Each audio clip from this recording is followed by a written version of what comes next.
On va s'attaquer à une brasure à l'étain. Cuivre et laiton. Donc on a notre tuyauterie en cuivre qu'on va assembler à une pièce laiton, en l'occurrence une souche coudée. On fait un nettoyage avec un abrasif sur la partie cuivre, un petit nettoyage symbolique dans la partie laiton, non pas pour l'entamer, mais plus pour enlever éventuellement des traces de plâtras, des cochonneries et du gras. Sur cette vidéo, on va voir que le sens pour effectuer la brasure à l'étain a son importance. Souvent, on se retrouve dans des positions horizontales, comme ça, quand il s'agit d'intervenir sur des installations déjà existantes. Donc, bon, on n'a pas trop le choix, on se débrouille. Après, quand on fait une soudure en position, ou plutôt une brasure en position, comme c'est le cas, on aurait tendance à se dire, tiens, je vais mettre comme ça, et mon étain va, entre guillemets, dégouliner à l'intérieur de ma souche, et ça sera bien plus facile pour faire la brasure. Le risque qu'on a avec ce genre de procédé, c'est que notre brasure, effectivement, devient très liquide, et elle vient dégouliner à l'intérieur de notre souche, et va se retrouver ici, voire même, dans les cas les plus extrêmes, si on garnit beaucoup, dans le filetage de la souche. Donc ce que je préconise, ça demande un petit tour de main, mais ça donne des résultats beaucoup plus propres, c'est de braser dans cette position verticale vers le haut. On s'y attaque.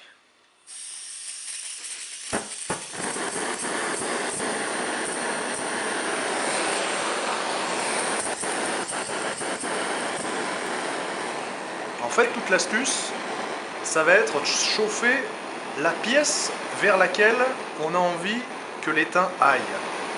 Ici, on n'a pas envie que notre étain vienne dégouliner sur la partie cuivre. Donc, on va éviter de la chauffer trop, cette partie, et favoriser la chauffe sur la partie laitonnée ici. Ça nous permettra que par capillarité, notre étain vienne se glisser à l'intérieur de la souche et ne vomisse pas. Vous voyez là, on a le décapant qui est en train de couler. Voilà. C'est le même chemin que suivrait l'étain si on faisait une chauffe trop importante sur cette zone-là. Je chauffe ma souche, j'essaye que ça soit assez homogène au niveau de la chauffe.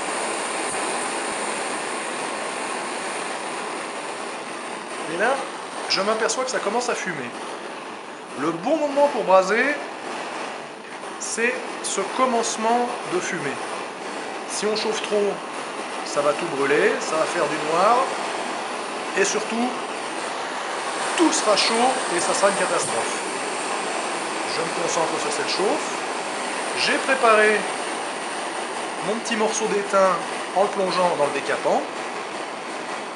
Alors, pas d'excès, hein, c'est pas la peine de mettre 2 kg de décapant sur la souche, ni sur l'étain. C'est bien chaud, et hop.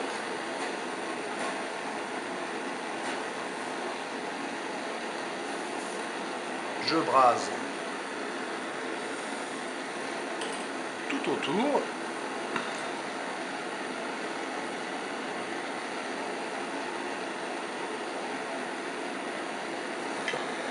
Je laisse tout ça tranquille,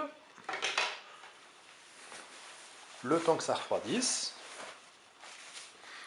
J'en profite, j'aurais pu le faire après, mais allez, ça me passe le temps, pour mettre un petit coup de chiffon sur le décapant, ça et là.